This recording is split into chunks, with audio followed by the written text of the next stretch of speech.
Rethinking Railways in Australia, and your regular host, the Mad Professor, helping you to rethink your attitudes to Australian rail and avoid the shallow and wrong thinking that some other commentators, even professionals, will spin your way. If you haven't seen any of our past episodes, look out for the list below. As we always do, we will refer back to some of them today.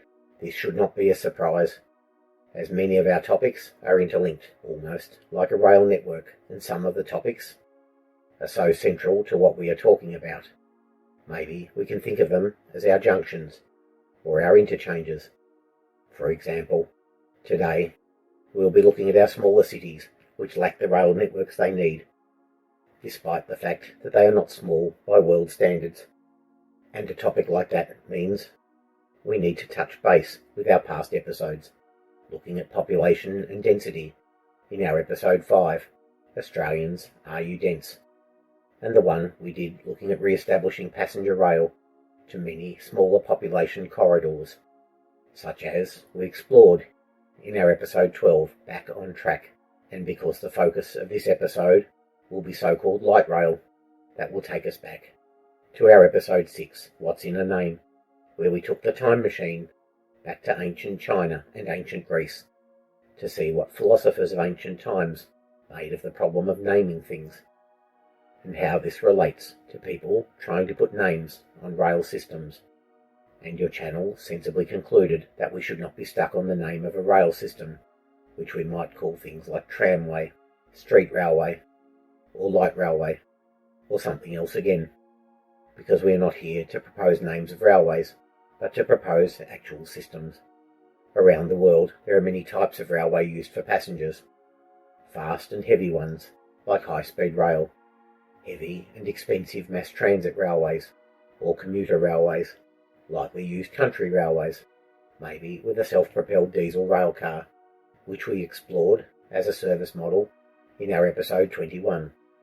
And of course, these street railways, which is what your mad professor calls them, because that is the most salient feature of them. Forget the technical side and look at it from the passenger experience. You are walking along a street, or maybe you've been eating at a street-side cafe or bar, or come out of your nearby house. In much of the world, a bus might come along the street, but here a train does. You can mount it directly from the street side, and you shouldn't have to walk far to get to a station or a stop to board it. Maybe your destination is a few kilometres away, too far to walk, but close enough that this street railway will get you there in reasonable time. Street running is no good if your journey is more than 10 kilometres away. It will get caught up in too much traffic. Thus the advantages of street-side boarding need to be weighed against these disadvantages, and that's when the other rail options become interesting. We might put the train in its own easement. Maybe that easement needs to be fully separated from other roads with underpasses or overpasses, or go the whole hog and put it up in the air on a viaduct or under the ground in a tunnel. That will definitely speed up the journey, but besides costing a whole lot more, it means those stations and stops will be fewer and further between. Most of the world's street railways are already electric, which is great for reducing local pollution, but that becomes essential if we want to go under the ground. And of course, those category names, like metro, or light rail, or tram, are so limiting because they do not describe the infinite variety of possible design choices, but more importantly, because those names are picked up and used, and that is where we run into problems. Let's use a culinary metaphor. If we go to a restaurant, and without too much other explanation, we read the menu, and it says they are selling spaghetti bolognese. That's fine, and we should be able to form our expectations around what we know spaghetti bolognese to mean. There should be a reasonable consensus. Does it matter if they put parmesan cheese on it? If they don't use spaghetti but some other pasta, like tagliatelle, tomato paste, or puree, or passata, or what? If they put in lots of meat, or very little, beef mince, or pork mince, herbs of different sorts, Bolognese means Bologna in Italy, but of course, this dish, as you and I know it, is so far removed, the actual Bolognese would eat themselves. Finally, we would have certain expectations about the size of the dish. Is it just a starter or a main meal? Now, within what we just said, the restaurant may take some liberties to produce the dish. They may not put wine in it when they cooked it. They may have boiled the pasta in water without olive oil or salt. And at some point, we just have to eat what we are served, rather than taking them to court for a refund. With rail systems, it's the same. A politician may do his or her junket trip to Paris, or Los Angeles, or whatever, and come back telling us how wonderful it would be to have a light rail system, or a metro, or some such thing. But in his or her mind, this rail system could be an almost infinite variety of things. Did the politician mean the elevated and underground system of Los Angeles, with proper stations, and so on? This might just scrape into the definition of light rail based on the vehicles it uses, which might be slightly lower profile than many mass transit or commuter railways. Did the politician mean the small-scale vehicles of Melbourne, weaving through the heavy traffic on crowded, narrow streets? Or did they mean something like Vancouver or Copenhagen, still obviously a rail system, though in most respects just a heavy rail mass transit system, but without the mass? Given how small the trains are, it would be fine to have that ambiguity. But the political system does not deal in ambiguity. A politician can be almost nailed to a cross by their critics and voters if some aspect of what they are proposing does not work. It might be that voters imagine a street railway and their car journey being impacted by the trams getting in their way, or maybe the huge cost of an underground system is what would put the voters offside, and politicians are inclined to panic at this point, misname the system to try and reframe the argument, or micromanage the project to remove certain aspects, but at the cost of whether this is actually the system they require. We saw this silliness in Sydney, for example, with its restored light railways to Randwick, Kingsford and Dulwich Hill, the desire for wire-free streets, an expensive tunnel on the southeastern route, trying to fit these vehicles down a narrow street in Surrey Hills. It would have been so much easier if they had stuck with the southeastern tram network, the one they got rid of in 1961, which we looked at in episode 8, Who Blamed Roger Rabbit. But even without it, one could imagine a reasonable job could be done, without the billions they ended up spending, if they had just gone for a Melbourne-style vanilla street railway, using the road medians where they could, and on-road priority elsewhere. This project had other political problems, most obviously that it was two separate projects, joined together. The Randwick and Kingsford project would have most sensibly run into Sydney CBD, along Elizabeth Street, thus not needing too much complexity around Surrey Hills or Darlinghurst. The other part of the project, a reinstated George Street line down to Central, maybe onto Broadway, should have been a separate project, but of course that was a political non-starter, so they joined the two projects together, and as a combined project it had a crazy link down Eddy Avenue, ignoring even the line they had earlier laid along Hay Street, which would have been enough to join those two lines. Yet there was no way a Sydney politician could ever say they were putting the trams back, just the way they had been, or the way they were used in Melbourne. It had to be different. We will now move on to our smaller cities, having laid the groundwork that when we are talking about them having light rail, we mean whatever we need that to mean in the context of the place we are talking about. In episode 5, we talked about how Australia's top 5 cities, by population, are all our mainland state capitals, but cities 6 to 10 are very different places. 3 of them have the word coast in their name, and that is significant for 2 reasons. We talked about how Australia is settled along the coast because the main coastal mountain range draws enough precipitation out of the air to make them habitable in what is otherwise an extremely dry continent.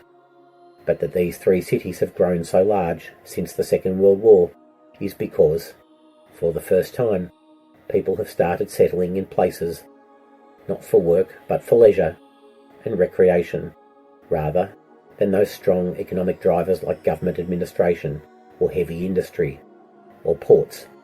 This is why the Gold Coast, Sunshine Coast and Central Coast make the top 10, alongside the port city of Newcastle and the government centre of Canberra. Moving further down the list, we see more examples. Townsville, Cairns, Wollongong join examples like Geelong or Hobart, which are traditionally large employers, all of them sitting under a coastal mountain range. Only Canberra, which still has enough water, because those high snowy mountains also pull water from the air, even some distance inland. Let's look at Canberra more closely. We are on the lands of the Ngunnawal people. Since the original planning of Walter Burley Griffin and his wife in the early 1900s, the idea of Canberra was a set of Lego blocks, that is, deliberately formulated suburbs joined together as the population grew around the city centre at Civic in the north and the Parliamentary Circle in the south. And they imagined a humble tram system would link all these together, possibly resulting in a city of trees and boulevards, maybe like a smaller version of Melbourne. And we see that style somewhat reflected around North and South Canberra, particularly around Parliament and the major Commonwealth facilities like the High Court, the National Library, and so on. The post-war National Capital Development Commission reformulated that idea into a set of Ebenezer Howard-style garden cities, but far fewer of them, and this time modelled around classic Australian suburban blocks, with a node called a town, and this is how we ended up with Woden, Tuggeranong, Belconnen, Gungahlin and Western Creek. Each town would have a major employer, that is, a Commonwealth Government department and a shopping centre. These towns would be linked to Canberra by a freeway, and if you could believe the government, also by future rapid transit, with the emphasis on future. Though decades passed and nothing was done, the NCDC, under Bob Hawke, was replaced by Canberra self-government, and the money bags the NCDC used to access had gone away. Self-government has been dominated by parties of the left, and even when the Liberals under Kate Carnell were in charge, there was a limit to how much nutty right-wing politics they could have. Eventually, into the 2000s, the current single line from Canberra to its newest township, Gungahlin, was built, using an easy corridor up Northbourne Avenue, which is the main northern entrance to the city. It terminates in Civic, the centre of North Canberra, and the retail district, though in truth, Canberra is so decentralised that this district does not seem particularly central if you've come from other large cities. It is somewhat walkable, but there is always the feeling that whatever it was you needed, it is probably somewhere else. Most of the big political industry that drives the city is on the other side of the lake, in the parliamentary precinct, and suburbs like Barton, Arnica and Kingston. The defence establishment is concentrated east of here at Russell, but on the same side of the lake. Undoubtedly, the lake presents a huge challenge. A bridge will be needed just to reach South Canberra, let alone the southern town centres, and the recently announced extension takes the line to the lake's edge, recognising that the bridge will be a big job, as well as finding a route around Parliament. Canberra is the first of the cities we are looking at today that show the problem of building a rail system into a city that grew up without one. Burley Griffin's original plan imagined the simple electric tramways of the era, serving the North and South Canberra centres and a few adjacent suburbs, to a city that would be no larger than Ballarat when it was fully grown. We can't talk about Canberra's early plans without mentioning that a major rail line through the city was also proposed, probably from Queanbeyan to Yass, though not necessarily using the existing line to Queanbeyan, as this was supposed to be merely a construction railway that ended up the only railway. We could imagine, if that line had been built, perhaps, a suburban rail service on it for some distance. The 1960s saw vague talk of rapid transit. We can comfortably imagine what they imagined, something futuristic, maybe like the San Francisco BART system, But of course, nothing was actually done.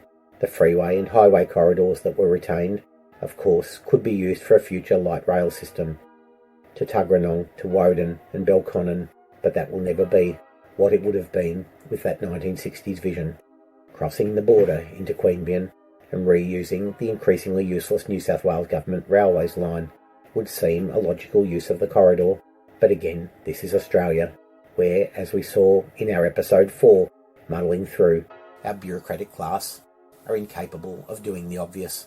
There will be some safety issue no doubt trotted out, but really, bureaucracies on either side of a line who do not want to cooperate with each other. They are like those subatomic particles with the same charge, by their nature repelling each other.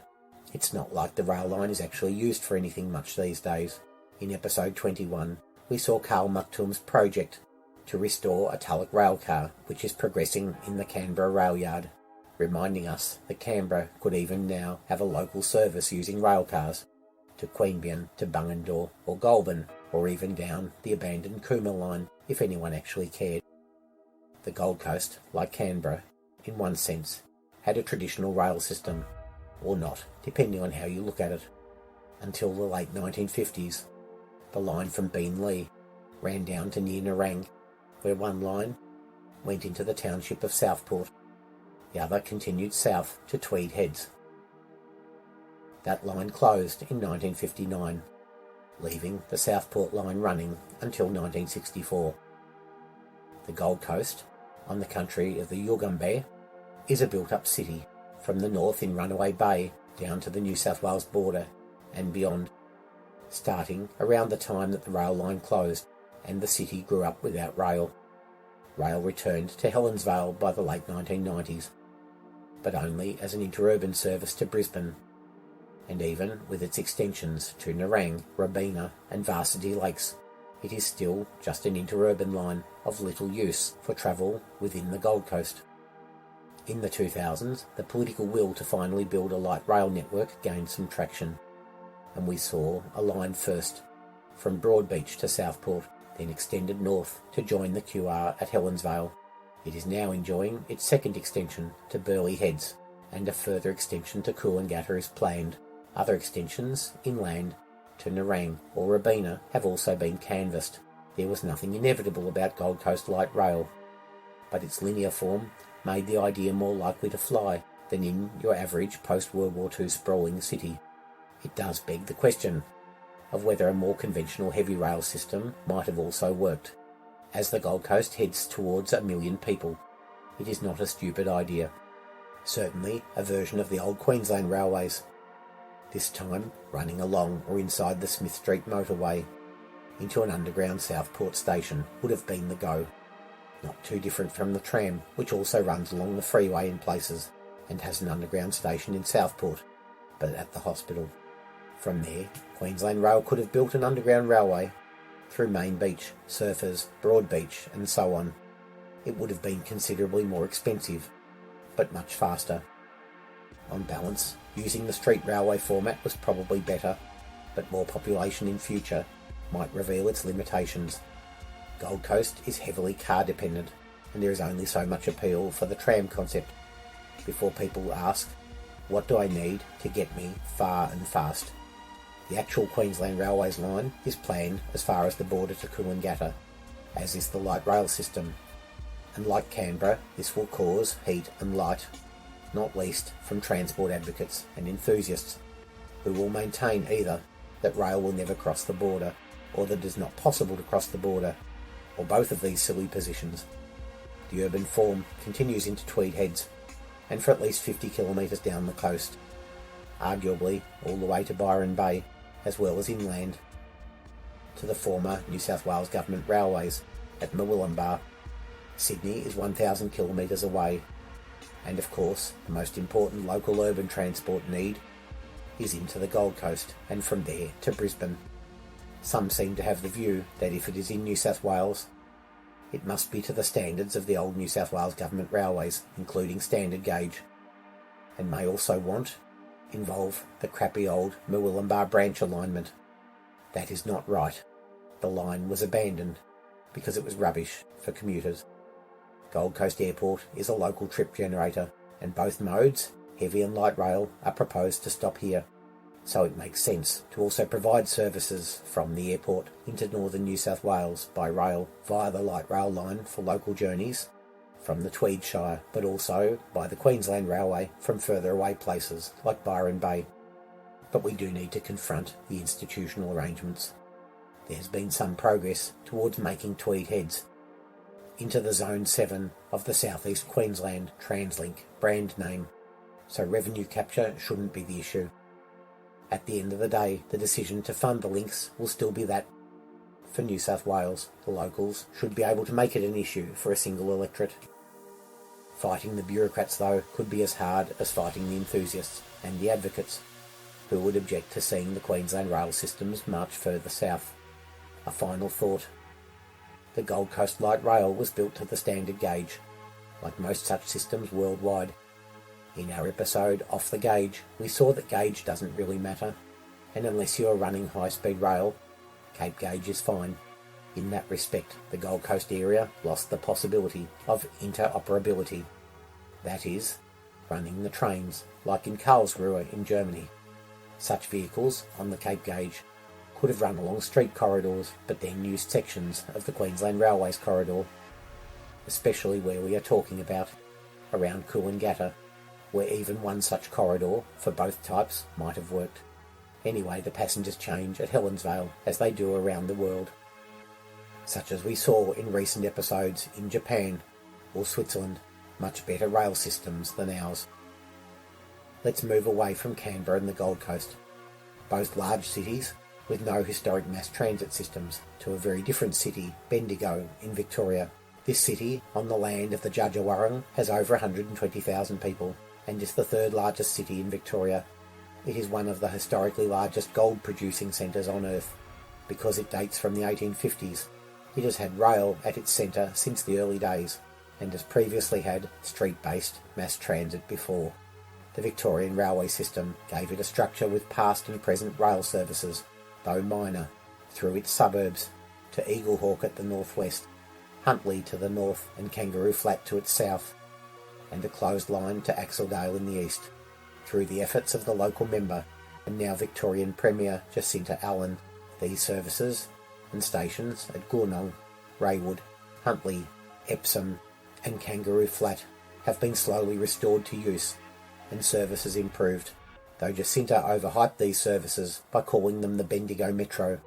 Nonetheless, she has taken a leaf out of our book, which we saw in episode 12, providing outer Bendigo residents with at least a level 3 service to commute into Bendigo City. But what we are interested in today is the street railways. Bendigo had an extensive street network until the 1970s, and though that was removed, they did leave one line from just south of the city through the city centre to the inner northern suburbs. This now runs old vehicles marketed for tourism, while locals are expected to use buses. Bendigo has some features for a city of its size that other cities of the same size may lack.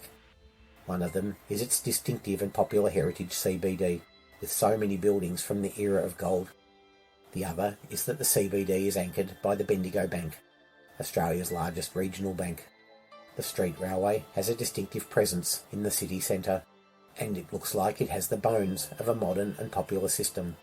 There was a brief trial of reinstating a tram for non-tourists, but with old vehicles and with poor frequencies, nothing eventuated. Providing a modern vehicle for this system should not be hard. Light rail vehicles tend to be mass-produced by companies, and Melbourne models like the C-Class or the Adelaide Flexity would be okay. As for where to put the lines back, the priority would be to infill the rail system. The southern terminus is currently at Golden Square, which used to have a heavy rail station, so let's put that back, but run the trams from Golden Square back to Eaglehawk and fill in the gaps between the heavy rail services on that alignment. A short spur from Charing Cross, which is the centre of the city, to the main Bendigo railway station. Beyond that, whatever takes the locals' fancy. By 1972, the network was a simple cross shape, and that would have been the easiest part to return. Such a network would help reinforce central Bendigo for urban living, and as Bendigo grows, we need it to avoid the problems of the late 20th century, where everyone depended on cars. and live far away in the sprawl. And yes, we could still run the tourist trams when required. Staying at this level of regional city, let's move back to Bunbury in Noongar country in WA. We looked at Bunbury in our episode 7, Where the Wildflowers Grow, and episode 12, Back on Track, mainly in the context of future work to build intercity or even high-speed rail to Bunbury from Perth. This is not outright crazy. Both parties, particularly Labor, have made formal commitments to at least consider it, and we know what that service model and technology would be already, given the work to Mandurah and now the Metronet project, which entrenches the existing Cape Gauge and the high-voltage electrification as the default for WA. But some of the proposals, including the formal feasibility study, which your mad professor has seen, had the station on the outskirts of Bunbury, much like the current Bunbury station at Wollaston, a long way from the city centre. So it was a surprise when your mad professor discovered that not only was there a feasibility study for the fast rail, but also a light rail scheme for the city. Before 1987, the West Rail line went right into the city centre on a branch line which by that time was only being used for a couple of passenger trains a day, and this line was not popular, and getting rid of it freed up a lot of commercial land. But that would leave passengers who wanted central Bunbury stuck out of town, and that in turn would make a new line less appealing. And this is not the first of the southwestern cities where this happened. Mandurah and Rockingham did get the urban rail, but both missed out in getting stations in their city centres. And in Rockingham's case, this prompted a brief flirtation with the idea of a local tramway. Links to that proposal are found below this video. But for Bunbury, the possibility is intriguing. The city is a bit smaller than Bendigo, but has potential, even having been talked about on and off as a second capital for the state to relieve the pressure on Perth. A nice and well-defined CBD and at least one other place, namely the railway station, to connect to it. The question of where the rest of the network goes is not that interesting for us. The challenge is thinking through whether a street railway is a good option when you can't extend your main railway into the city centre economically. And how do we fund all this? The shaky agreement between the Liberal and National parties in WA a few parliamentary terms ago produced a commitment called Royalties for Regions, which tried to make explicit the idea of mining royalties either being kept closer to the region where they were mined, or rather shared more widely, not just for the benefit of Perth. If we followed that principle, then the southwest, like the rest of the state, is quite rich in valuable minerals, including lithium.